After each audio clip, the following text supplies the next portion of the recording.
how do we get back on the horse?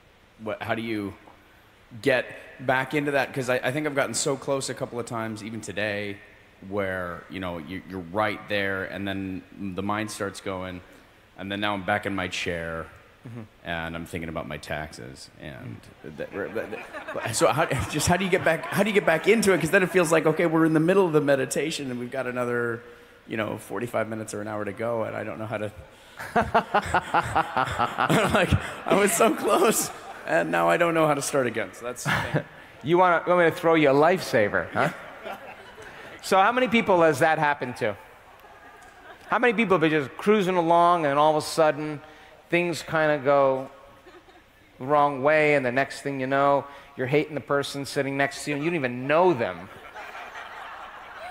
You're hating life, you want to quit, you hate me, all of that stuff. And look, how many times will you have to do that before you realize that you don't want to do it any longer?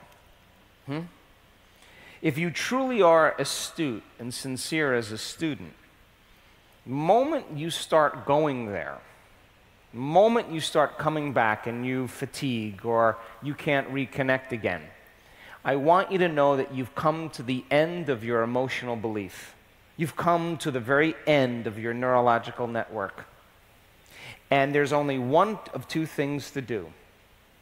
One is to return back and pick something mundane that's going to preoccupy your mind so you don't have to go any further into the unknown. Or the other is to just trust that you can go a little further. Now, if you trust that you can go a little further, then all of those thoughts are just thoughts in your head that you have to create coherence around. So if you stopped and you said, I am going to master this moment. Forget about going anywhere, doing anything, following the instructions. I'm just going to work with my body to get it back into the present moment and continue to unfold back into possibility. Here's my question. If you turned that battleship around even slightly by executing a will that's greater than that program, and you are in hot pursuit of your own freedom, and your brain and your personality is beating you up. I've had those moments. And you know what? It's David and Goliath. It has always seemed bigger than me because I've given it so much of my attention and so much of my energy. It is bigger than me.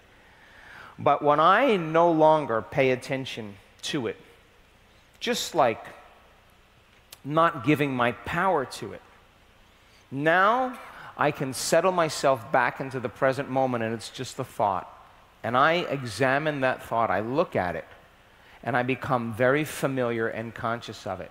And then my brain will say, well, what about this? You did this wrong, it's too late, give up. And then I address that thought. Now here's my question. 45 minutes of doing battle with your personality and continuously choosing love and unfolding deeper into it.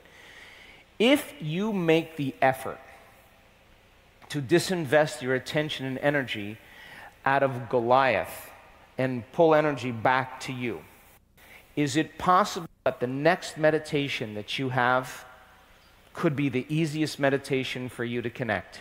Is it possible? So then that had to come up for you in order for you to evolve through it. Yes or no? And your body's just saying, look, I'd rather be worrying about my taxes than connect to the divine. Yes or no? There's a book that was one of my favorite books I ever read. It's called The Red Lion. And The Red Lion is a great story of an initiate that murders an alchemist and drinks the philosopher's stone, drinks the red lion, the elixir of life that causes immortality. And he wasn't ready to drink this philosopher's stone. He wasn't of the right consciousness. And when he drank it, he never forgot any of his lifetimes. And he saw all his demons. And this book is this journey of this soul through different levels of every single lifetime you can imagine that you and I can relate to. And he runs into a secret society, and he becomes initiated. And there's a chapter in the Red Lion called the Kilkyar. And I ask my children to read that chapter every year. Every year they have to read that chapter because the initiate sits down in front of a statue, an inanimate statue, and his job is to animate that statue and bring it to life. Are you with me? And for years, he wakes up in the morning, makes his tea, has his breakfast, and then all day, he's putting his life force and his energy into animating this particular statue. And after years, he notices it swallows. And he notices it moving its finger. And the moment he starts to realize that he could take something inanimate and bring it to life, he gives it more of his attention and energy. Are you with me still? Until it is a walking, talking being. Now here's the problem. This walking, talking being is his altered ego. And he doesn't know it. And it is abusive, it is disrespectful, it is controlling, it is arrogant, it is mean-spirited. And every time he reacts to it, it takes a little bit of his energy. And over time, he loses all of his life force because he's got so much attention on this thing. And this creature is saying, come on, hate me. And he's provoking him because he knows that the more he reacts, the more he's giving his energy to him. And now he's on his last breath. And he has the realization at the very last minute that it was him that brought it to life, and it was the extension of his altered ego. And he makes the decision from that moment on to no longer pay attention to it. And it now is trying everything to get a rise out of him. And he is aware of the initiation.